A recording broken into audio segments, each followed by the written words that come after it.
Hello, kuya. Hello po. Pwede mo bang i-engineer, no? Sige, go. Palakpakan natin, guys.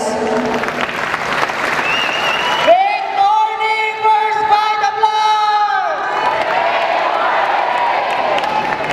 Pakilala lang po ako. Ako po si Jed Oliva, isang architecture student ng Universidad ng Pilipinas. 2 years mahigit na po ako sa First Fight Applause. Year 2010 po, naimbitahan kami ng kapatid ko sa programa ng kumpanya. Ang masarap po dito, yung produkto, malaking tulong po sa pamilya namin. Ako po, natulungan po ako ng psoriasis ng First Fight Applause. Pwede mong palapakan natin ang produkto ng First Fight Applause. Almost 1 year po ako na nagkaroon ng psoriasis. Akala ko po, isang skin allergy, skin rashes sa sobrang pagpupuyat ko bilang estudyante. Ang maganda po dito, marami pong binibigay sa akin ng doktor na reseta, ng mga ointment, pampatanggal ng kate. Pero ang maganda po, good news, wala pong nangyari lahat. Nakita po namin ang First Fight Applause. Sabi po ng kakilala namin, gamitin mo kasi bakit? Isa sa mga gumaling sa First Fight Applause, psoriasis din. Nagkaroon po ako ng pag-asa. Binigyan niya po ako 6 na sachet ng First Fight Applause. Ginamit ko po 3 araw. Twice a day po na paggamit ng First Fight Applause. After 3 days, good news, lalong nangati yung psoriasis ko. Sabi ko sa nag-imbita sa amin, bakit ganun? Lalong nangati yung sugat ko, lalong nangati yung psoriasis ko. Sabi niya sa akin, siguro nag-training ang loko. Sabi niya, so healing crisis lang yan.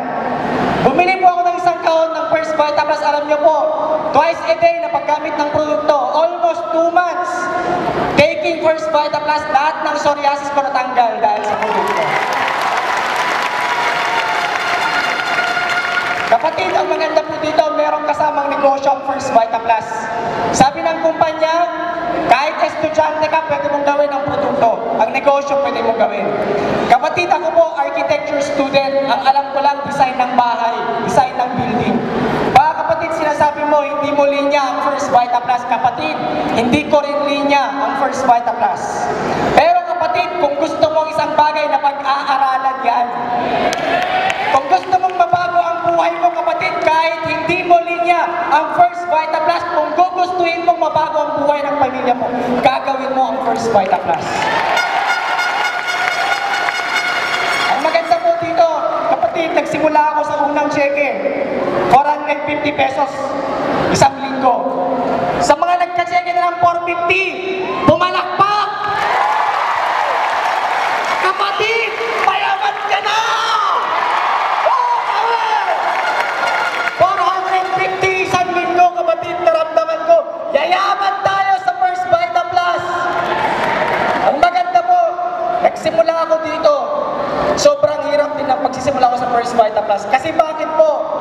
Alam nyo, mahirap mag-aral sa UP. Gusto ko makapagtapos din nang merong magandang tinapos at gusto maging successful sa First Fight Applause. Pinagsabay ko ang pag-aaral ko, pati magne-negosyo. Ginawa ko ang negosyo ng First Fight Applause. Pagkatapos ng mga exam ko, ng review ko. After ng klase ko, kapatid, nagte-training ako sa First Fight Applause. Uma-attend ako. Umuwi ako ng gabi, alas 11 na. Pagdating ko sa apartment ko, mag-aaral pa ako sa mga exam ko, sa mga quiz ko, gagawa pa ako ng plano. Kapatid, baka sinasabi mo, wala kang oras ngayon. Ako rin dati, kapatid, walang-wala din ako, pero sabi ko, kaya kong pagsabayin basta sa pangarap ko.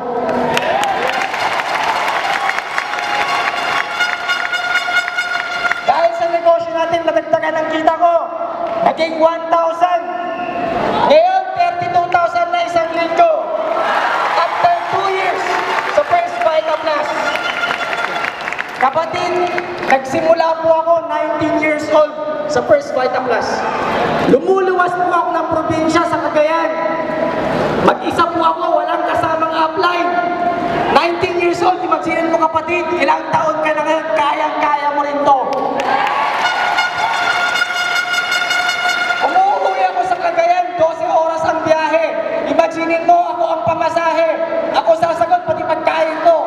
Pagdating sa Tuguegarao sa Cagayan, pagbalik ko ng Manila, kapatid, walang pain. Sobrang hirap. Nasa bus ako, pabalik ng Manila, iniisip ko yung mga exam ko. Iniisip ko yung mga plano na gagawin ko na ipapasa kong project.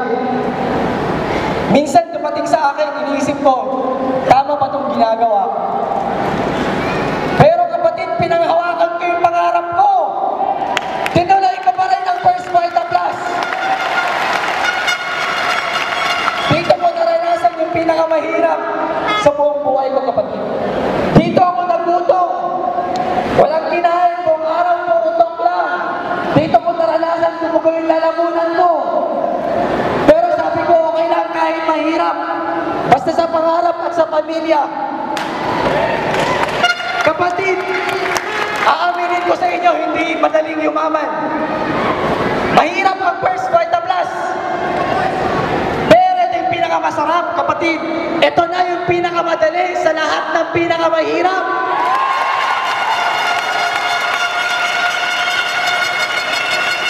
Maraming sakripisyo, maraming hirap na napagdaanan. Pero kapatid, dito ko naranasan yung pinakamasaya at pinakamasarap na buong buhay ko dahil sa First Vita Plus. Ang masarap, kapatid, dati nangarap lang na magkaroon ng sasakyan.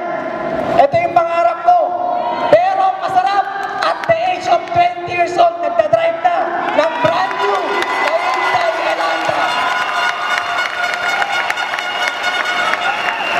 Kapatid, sulit ang sakripisyo, sulit ang paghihirap. Lalo na kapag tinadrive mo na yung brand new na sasakyan mo, lahat ng hirap at sakripisyo mo nawawala na.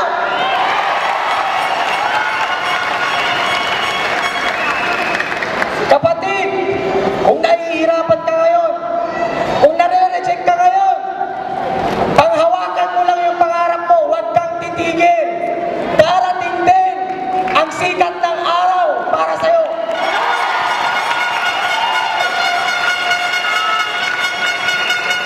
Kapatid, dahil sa First Vita Plus, ito na yung kinikita ko ngayon. After 3 years doing First Vita Plus, isang linggo ko na. Umaabot na ng 43,000 isang linggo. Sumunod, 32,000. Sumunod na linggo, 49,000. Isang linggo ulit, 52,000. Isang buwan ko, kumita ko ng 178,000 isang buwan. Kapatid, sina-challenge kita. Ako, estudyante. Baka yung taon mo masigit pa kaya sa akin. Ba't hindi mo kaya gawin ang First Vita Plus? Kapatid, nagsisimula ako dito sa negosyo, hindi ko lang inaral mag-talk. Inaral ko kung paano maging magaling mag-talk.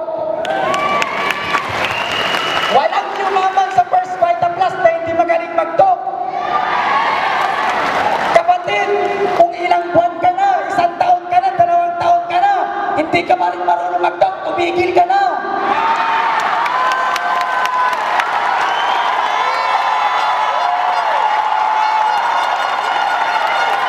Ano?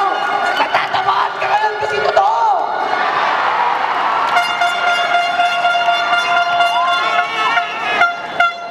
Kapatid, isipin mo yung pamilya mo, yung mga anak mo na umasa sa sayo. Kung akong kapatid, binata, walang inaasahan, walang pamilya na binubuhay, pero ikaw may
Carlo Oliva. Pero bago po ako magsimula, salamat po Ma'am Doyi sa napakagandang opportunity po na binigay niyo po sa amin. Salamat po kay Sir Sok. At nagpapasalamat na rin po ako sa aking mga naging mentors po dito nung nagsisimula po ako hanggang ngayon. Sa mga tao na naka-inspire po sa akin. So, lalo po kay Upline Ronaldo Valdez, kasama ko po sa negosyo sa probinsya. Then sila Upline Manny, Upline Med, thank you po. So, salamat rin po sa buong grupo ng Top Notch na patuloy na naniniwala at patuloy po na nangangarap din. So, ang background ko po, civil engineer po ako by profession. Graduate din po ako ng UP Diliman. Dalawa po kami magkapatid. Ayan. So, yan po yung trabaho ko bago po ako maimbita sa First Vita Plus. Nasa construction firm po ako. Then at the same time sa gabi, nagpa-part-time po magturo sa FEU, College of Engineering. So, yun po yung buhay ko nung maimbitahan po ako sa Vita Plus. Way back 2010. So, sa Vita Plus po, 3 years ko na po itong ginagawa. And to be exact, 3 years and 6 months. So, nagsimula po kami na mag-asawa. So, pinapasalamatan ko rin ng aking wife and ng aking baby. Sila po yung malalim kong dahilan kung bakit ko ginagawa yung negosyo. So, salamat. Then, nagsimula po kami dito way back 2010. Alam nyo po, no? Sa totoo lang po kung career, maganda na po yung tinapos. License po ko na civil engineer sa UP Diliman. Graduate din sa board exam po, top 8 po sa board exam. So, anong punto ko kapatid? Hindi para ipagmalaki sa'yo yung tinapos ko. Kundi po, kagaya ko po nagbukas ng isip. Which is sa tingin ko, napaka-importanting bagay, hakbang para po maintindihan mo kung anong meron sa Vita Plus ng mas malalim. So, way back 2010, alam niyo po, no, dumating po talaga yung Vita Plus nung time na down po kami mag-asawa. Kasi po, 2010, doon po ako nagsimula na magbuo ng pamilya na wala sa plano. So, nag-start po ako dito, 23 years old. Mahirap po. Kasi bakit? Kailangan mo nang tumayo sa sarili mong paa kasi may pamilya ka na. Tama po ba? Kaya po nung naipakita sa akin yung Vita Plus, kaya nagpapasalamat ako sa Panginoon kasi bakit? Siya yung nagbukas ng isipan ko, naniniwala ako doon, kaya naiintindihan ko yung negosyo. At siya rin yung nagbigay ng dahilan para gawin ko to. Kasi malamang sa malamang po, kung handa po sana ako na magpamilya, hindi ko ito papansinin. Pero dumating talaga sa point, alam niyo po na wala sa plano, pero pareho kaming graduate. Yung wife ko po sa UP din graduate, cum laude. Alam niyo po, pareho kami graduate, pero pagdating po sa pagpapamilya, para bang ang hirap magsimula kasi ibang estado ng buhay na yon. Na dati nagre-relax lang ako. Kasi binata, pero may pamilya na kailangan kumayod na. Kaya po ako nagbukas ng isip. Kasi bakit po? Nung pinagbubuntis po yung baby namin, nakita namin yung Vita Plus. Grabe po, pareho po kami nasa probinsya yung parents namin. Kaya po, dito sa Manila, either nagre-renta o nakikitira po sa mga kamag-anak. So, sabi ko, hindi pa pwede to. Kasi bakit? Parehong nakapagtapos, pero bakit hanggang ngayon tapos pa rin sa buhay? Kaya kapatid, kung may natapos ka, bonus yan. Pero ang usapan ngayon, ano yung kaya mong ibigay sa pamilya mo? Alam niyo po, no? Nung nagsisimula po kami dito, grabe, ultimo pang pa-check up po, pinoproblema pa namin dahil buntis. At nung nanganganak na yung wife ko, sabi ko, nanganak po sa ordinaryong hospital. Minomotivate ko yun. Bakit? Sabi ko, Mami, ilabas mo yan, dapat hindi CS. Dapat normal lang dahil wala tayong GSOC sa Friday. Tama? Kasi bakit po? Kailangan din rin dahil wala kaming sapat na savings. After that, lumabas yung baby. Ito po, kaya ko po kinukwento sa inyo bakit para ma-realize nyo paano ko nagsimula sa Vita Plus. Pag may anak na pala, hindi naman ganun kadali. Kailangan mong tumayo ngayon bilang tatay. May mga pangangailangan para mabuhay. One time, ito yung hindi ko makalimutan at ayaw ko nang balikan na experience po namin sa buhay namin. Nagkasakit po yung baby namin. Ang taas ng lagnat. Tinakbo namin sa ospital. Gabing-gabi, nanginginig po siya. Sabi ng doktor, kailangan i-confine. Kasi yung gamot niya idadaan sa swero. So, syempre, unang isipin, budget po ngayon. Alam niyo po, no? Napahiya po ako sa sarili ko kasi bakit po? Sabi ko sa sa doktor ngayon, sabi na pero may option kayo, pwede nyo ring iuwi. Yun nga lang, pipirma kayo ng waiver. Para wala akong pananagutan pag may nangyari sa baby. Alam niyo po, no? Napaya ko sa sarili ko, sa taas-taas ng pinag-aralan ko po, pumirma kami ng waiver, inuwi namin yung baby namin. Alam niyo po, no? Doon po natas yung puso ko. Sabi ko, ang hirap pala. Kapag nasa real ka ng buhay, kapatid, hindi pinag-uusapan kung anong natapos mo. Pinag-uusapan kung ano yung kaya mong ibigay sa pamilya mo. Alam niyo po, inuwi po namin si baby. Hindi namin pinag-find kasi inisip namin yung budget namin. Doon ko po na-realize na ito na pala yung realidad ng buhay. Dati po, ang alam ko sa buhay, maganda yung karir mo. May medalya ka, may trophy ka, may diploma ka, okay na. Pero kapatid, kahit anong malaganda na tinapos mo, hindi pala yun ang sukatan, bonus lang yan. At susukat, ang talino mo, sa kaya mong ibigay sa pamilya mo. Kaya simula mo noon, sabi ko, ito yung magiging inspirasyon ko. Kasi bakit? Para mahalin mo yung Vitaplus na ginagawa natin, kapatid. Isipin mo yung pinaka-ayaw na bagay na ayaw mo nang balikan. At doon mo ngayon marirealize na napakaswerte natin nasa first Vitaplus tayo. Simula po noon, nagbago po yung pananaw ko sa buhay.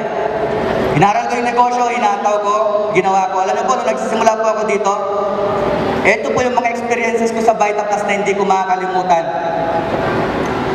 Namimigay po kami ng flyers na mag-asawa sa tapat po ng Quiapo simbahan. Alam niyo po, umaga pa lang nandun na kami, namimigay kami. Siguro sa iba, oo, madali sa inyong mamigay. Alam niyo po, sa part po namin, lalo po sa akin, ang iniisip ko yung pride. Kasi bakit ko to ginagawa? Minsan dumarating sa isip ko na tama ba yung ginagawa ko? Tama ba na nasa Vitaplus ako o dapat nasa abroad ako kasi karamihan ng batchmate ko nasa ibang bansa na ngayon? Tama ba na nasa Vitaplus ako, namimigay ng flyers? Ito ba yung deserve ko? Ito ba yung plinano ko sa buhay? Sumasakay po ako ng bus sa EDSA, namimigay ng mga flyers. Lagi po kaming may talk sa San Pedro, Laguna, sa Jollibee po doon. Okay? Nagsisimula po ako, ang may talk kami, 6 p.m., alas 8 pa lang po ng umaga. Nandun na po ako sa San Pedro, namimigay ng flyers, umagang-umaga pa lang. Nakasombrero, nakajacket kasi mainit. Iniikot ko po yun, buong ano po nun, town nila. Tapos kung may, yung flyers po namin, may invitation doon. Dahil gusto ko lang na may invite, may madadala po. Ganun po kami nagsimula. Kumbaga walang arte-arte, kapatid. Kung gusto mong umasenso sa Vitaplus, tanggalin mo muna yung pride mo. Kasi bakit? Ako po nagtanggal ng pride. Mahirap para umasenso kapag meron kang pride. Alam niyo po, no, sa pamimigay ko po ng flyers, yan yung mga experiences ko. Tuwing kinukwento ko po, hindi ko makalimutan talaga. Sa totoo lang po, sa pamimigay ko ng flyers, wala pong lumabas gaano ng malaking leader doon. Pero natutunan ko sa sarili ko paano maging humble. Natutunan ko po paano magbaba ng pride. Kasi bakit? Sabi ko, kung kaya ko itong gawin, yung mga susunod, madali na lang. Kasi bakit, kapatid, nagawa kong talunin yung sarili ko? Na dapat yan yung kaya mong talunin muna bago ka manalo sa iba. Kasi ang kaaway mo naman dito, hindi yung ibang tao nag-negative sa'yo. Ang kaaway mo dito, na malaki yung sarili mo mismo. Nung nagsisimula ko ako dito, marami kong kuntya, sayang daw yung talino ko. Kasi nasa Vitaplus ako, hindi nila alam. Nasa Vitaplus ako dahil ginamit kong totoo yung talino ko. Kaya alam mo po, no? Yung talino ko ngayon, nilagay ko sa sistema ng maganda. Pang 1 year and 8 months po namin dito, dati nangangarap, ito po yung unang resulta namin dito. Brand new po na Mitsubishi Strada. January 2012. 1 year and 8 months po, nangarap po ako, kaya ko rin kunin, sabi ko. Pero siguro sa pagiging engineer, sa edad ng 50 years old pataas. Pero sa edad po na 25 years old, kaya pala sa ganda ng sistema. Ang masakit po, engineer, nagde-design ng mga structure ng building, walang sariling bahay, nagre-renta. Masakit po sa part ko yun. Pero sa Vitaplus po, alam nyo, lalo namin ginalingan, pang 2 years and 5 months, brand new po na house and lot yung binigay sa amin. Hindi lang po kami nag-stay ngayon. 10 years po kami na namumukhaan, nakikitira, nagre-renta sa Manila. Pero hindi ko po akalain na sa loob ng 2 years and 5 months pala, ganun pala kabilis. Basta bilisan mo lang ang umataw. Okay? So, tuloy-tuloy po, lalo pang ginalingan. Maraming rejection, kapatid. Pero, wag ka lang maiinit, kaya mong kunin. Pilitin mong makuha yung unang resulta mo. Kasi yung mga susunod, sigurado ako, madali na lang kunin yan. Bakit ko nasabi? Pangatlo po na resulta namin, brand new po na top of the line Honda City 2 months ago. So regalo po yan sa wife ko. So sa loob po ng 3 years mahigit, ito po yung nangyari sa buhay namin. Na kaya nyo rin kunin, kaya rin mangyari sa inyo. Okay? So, kumbaga po, pasalamat po ako na isa rin ako sa mga leader ng First Vita Plus. Na dati po, nangarap lang. Dati, kinakantsawan, pinuputya. Pero alam niyo po, tuwing nagre-reunion ngayon yung mga batchmate ko, kami nagkikita-kita, wala na silang masabi. Kasi bakit? Kapag ninenegative mo ako, mas ginagalingan ko yung ginagawa ko para patunayan sa'yo na tama ako, ikaw mali. So, sulit ba na binaba yung pride? Kapatid, isang tip ko sa'yo, babaan mo muna yung pride mo. Kasi ang usapan dito, yung pangarap mo para sa pamilya mo. So, ano yung nagiging sekreto? Mabilis na lang. Next po. So, ang maganda po, nagsimula po kami way back 2010. Dalawa lang kami mag-asawa. Hindi namin alam paano lalaki yung grupo.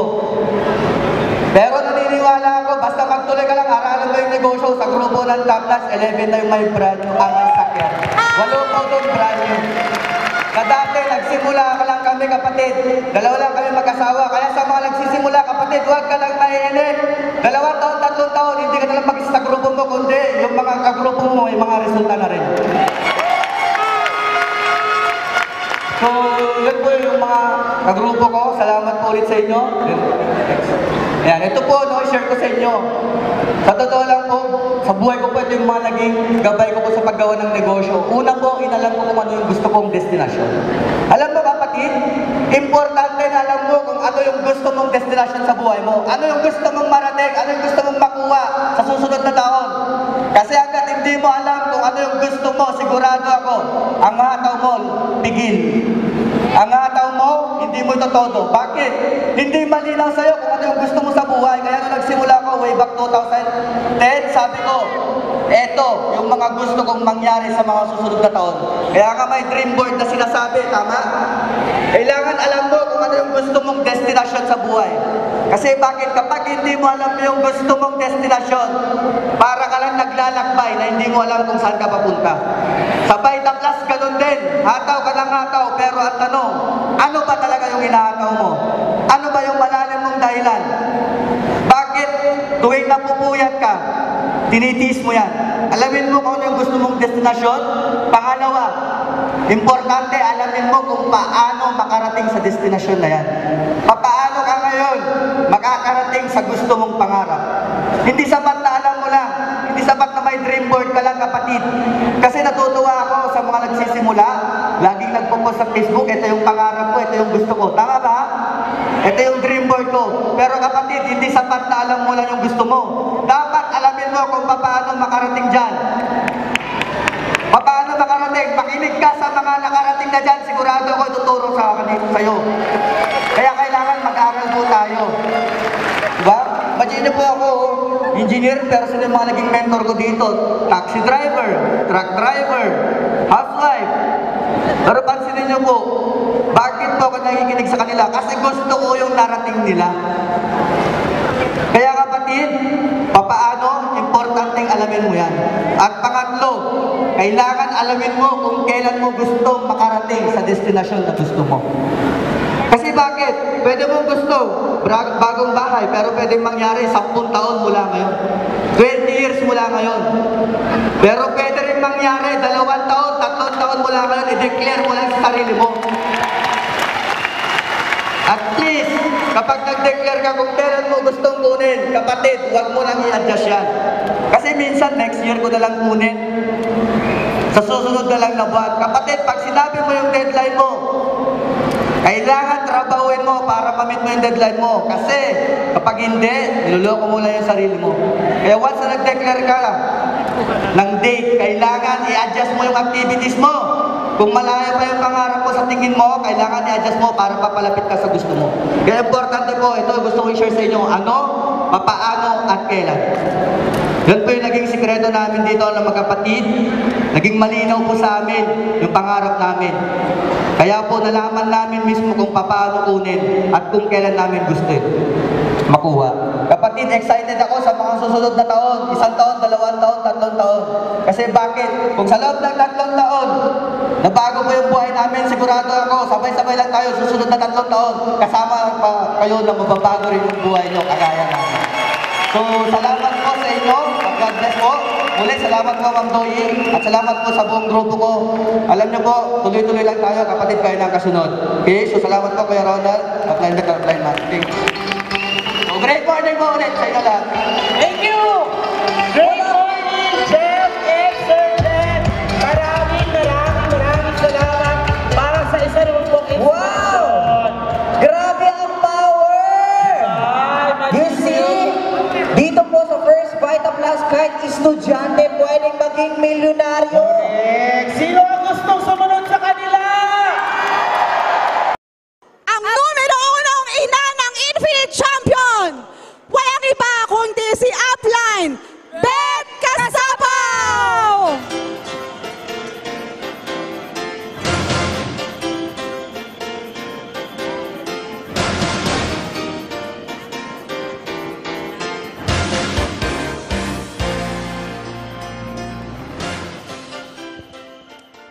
Great Vita Morning! Great Vita Morning! Ay, power. Ang nagsasabi ho ay tiyak yayaman. Okay? Bet Kasapaw po ang aking pangalan. Ako ho ay 2005 pa noong na-invite sa First Vita Plus. Kung kayo po, ma'am, sir, ay na-invite ngayon, pare-pareho lang po tayo ng proseso. Meron pong sugo ang langit para ho makita natin kung gaano ho kaganda ang First Vita Plus. Sino po yung mga bago? Okay. Sa mga bago ho, ramdam ko kayo. Dahil ako po ay bago din. Kaya lamang po, nung nakita ko ho ito, 2 bagay ho ang malinaw sa akin. Una ho, kapag ininom ko po ang product ng First Vita Plus, posible po na manumbalik ang aking kalusugan. Bakit po manumbalik? Dahil po ako'y may problema o karamdaman sa matres, na kung saan po, kapag ho ako ay hindi gumaling sa karamdaman ko, ang sabi na ako'y obligay ni, tatanggalan daw po ako ng matres. Sa mga kababaihan po, huwag po kayong magpatanggal ng matres. Bakit? Ang babae ho na mawalan ng matres or wala ng matres, mabilis pumangit. Ayoko pong pumangit, ma'am, sir. Kaya po para sa akin, biyaya ng poong may kapal ang First Vita Plus. Bakit? Dahil sa kalaklak ko po ng First Vita Plus, hindi po natuloy ang pagtanggal ng aking matres. Magandang balita. Palakpakan naman natin ang produkto ng First Vita Plus. Pangalawa ho, ma'am, sir, yung aking husband ay may enlargement sa puso, gumaling din po. At ang pinakamasarap, yung aking tatay ho, na nagkaroon po ng problema. Bakit po? Ang tatay ko ho, sir, ay na-stroke. Ma'am, ang tatay ko po nung na-stroke, hindi makapagsalita, hindi makapaglakad. Napaka-painful po bilang isang anak kapag nalaman mo yung sitwasyon ng iyong magulang. Tama po?